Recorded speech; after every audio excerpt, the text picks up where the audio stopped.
God loved the sinners but not the sin.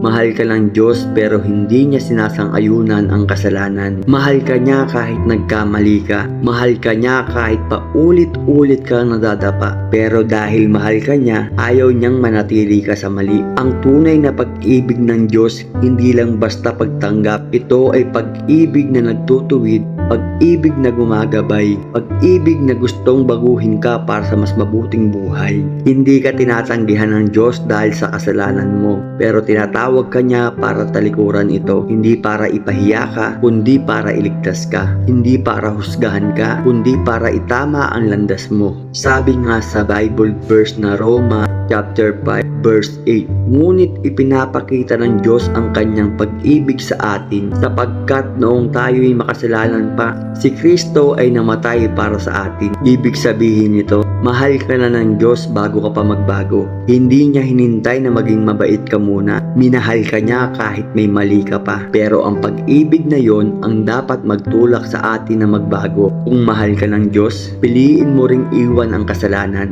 dahil ang tunay na pag-ibig may kasamang pagbabago.